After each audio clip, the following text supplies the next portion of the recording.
Assalamualaikum warahmatullahi wabarakatuh. Kami dari kelompok 10 akan mempresentasikan tentang paparan kerugian pada pendapatan. Kelompok kami terdiri dari 3 orang. Yang pertama Ahmad Dikril Hakim Miftahul Anwar dan juga Shirley Marliana.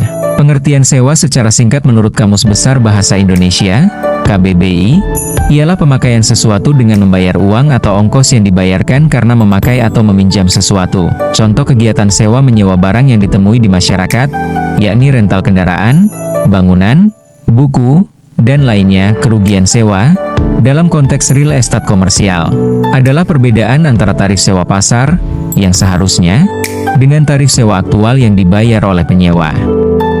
Jika tarif sewa pasar lebih tinggi, maka terjadi kerugian sewa. Kerugian sewa menunjukkan potensi kurang efisiennya pengelolaan properti dan peluang untuk meningkatkan pendapatan sewa. Selanjutnya ada perhitungan kerugian sewa. Kerugian sewa didefinisikan sebagai perbedaan antara tarif sewa pasar properti atau unit dan tarif sewa aktual. Misalnya, jika tarif sewa pasar adalah $1.000 per bulan dan tarif sewa aktual adalah $900 per bulan, maka kerugian sewa dihitung sebagai perbedaan antara sewa pasar dan sewa aktual di tempat, yaitu $100 per bulan. Jika sewa pasar lebih tinggi daripada sewa aktual di tempat, maka terjadi kerugian sewa. Jika sewa pasar lebih rendah daripada sewa aktual di tempat, maka ini terkadang disebut keuntungan sewa. Pentingnya kerugian sewa. Kerugian sewa dapat menjadi indikasi bahwa properti tidak dioptimalkan secara maksimal dalam hal pendapatan sewa. Ini bisa menjadi peluang bagi pemilik atau pengelola untuk meningkatkan tarif sewa, memperbaiki kondisi properti, atau melakukan strategi pemasaran yang lebih efektif untuk menarik penyewa dengan tarif yang lebih tinggi. Selanjutnya, biaya yang meningkat. Biaya yang meningkat ini adalah dapat dikatakan sebagai biaya tambahan yang berkaitan dalam pembuatan satu unit produksi tambahan, mengkalkulasikan harga terbaru untuk pembeli, serta dalam menganalisa pengurangan biaya produksi. Dapat dikatakan, biaya yang meningkat ini memiliki pengertian yang hampir sama dengan konsep dalam marginal cost. Namun, perbedaannya adalah bahwa incremental cost dapat melibatkan perubahan biaya yang lebih variabel dan dikenal dengan sebutan differential cost. Peningkatan biaya, cost increase, merujuk pada kenaikan dalam pengeluaran atau harga yang dibutuhkan untuk memperoleh atau menghasilkan sesuatu. Ini bisa terjadi di berbagai bidang, mulai dari produksi, operasional, hingga biaya hidup sehari-hari. Perhitungan. PTX adalah perusahaan manufaktur yang terkenal dalam produksi sepatu olahraganya. Kemudian dari pihak manajemen tertarik dalam meningkatkan kuantitas dari produksi untuk memaksimalkan penggunaan bahan baku, tenaga kerja, dan mesin produksinya.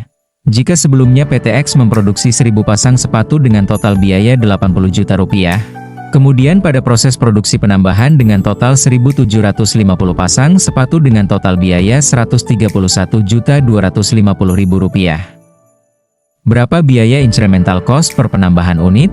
Jawabannya, rumus, total biaya produksi pada volume produksi normal dikurangi total biaya produksi unit tambahan sama dengan incremental cost, sehingga incremental cost sama dengan Rp131.250.000 dikurangi Rp80 juta sama dengan Rp51.250.000. Rp51.250.000 dibagi 1.750 dikurangi 1.000, sama dengan Rp68.333 per unit penambahan produksi. Cara mengatasi biaya yang meningkat, analisis pengeluaran. Tinjau kembali semua pengeluaran Anda, termasuk yang terkait dengan operasional, pemasaran, dan lain-lain. Identifikasi pengeluaran mana yang bisa dikurangi atau bahkan dihilangkan tanpa mengorbankan kinerja bisnis. Pangkas biaya overhead. Biaya seperti sewa, listrik, telepon, internet, dan lembur bisa dikurangi dengan cara yang efisien.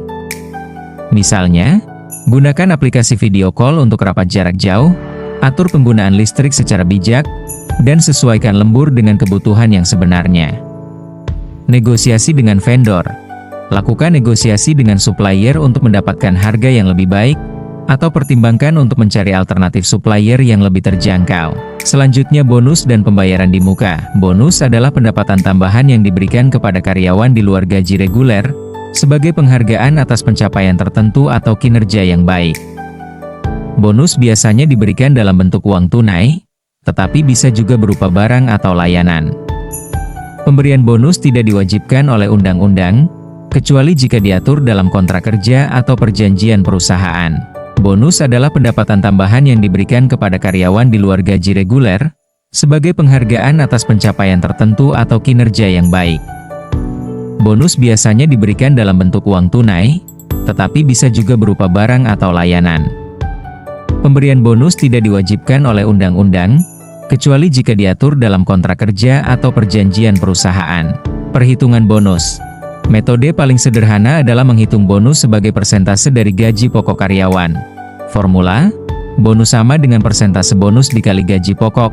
Contoh, seorang karyawan dengan gaji pokok Rp10 juta per bulan diberikan bonus akhir tahun sebesar 200% dari gaji pokok.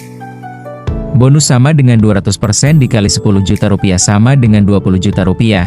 Kelebihan: mudah dihitung dan dipahami, adil secara proporsional terhadap struktur gaji. Perhitungan pembayaran di muka. Pak Abidin adalah seorang penyedia sewa kontrakan rumah dengan harga sewa per tahun adalah Rp24 juta. Kemudian, seorang pelanggan menyewa kontrakan Anda selama setahun dengan periode Agustus 2021 sampai dengan Juli 2022. Dari ilustrasi tersebut, dapat Anda ketahui bahwa dalam kurun waktu 1 tahun pendapatan diterima di muka yang Pak Abidin dapatkan adalah sebesar Rp24 juta. Namun, sampai akhir periode yakni 31 Desember 2021, dari total uang Rp24 juta, yang benar-benar menjadi hak Pak Abidin adalah sebesar Rp10 juta. Mengapa demikian? Karena pelanggan tersebut baru menempati kontrakan tersebut selama 5 bulan yaitu mulai Agustus 2021 hingga Desember 2021. Sehingga, karena pelanggan tersebut belum merasakan manfaat dari jasa kontrakan tersebut mulai Januari sampai Juli 2022, maka sisa dari Rp24 juta tersebut tidak boleh Anda akui sebagai pendapatan utuh. Jadi pada ilustrasi tersebut, pendapatan yang belum sepenuhnya milik Pak Abidin sebanyak Rp14 juta.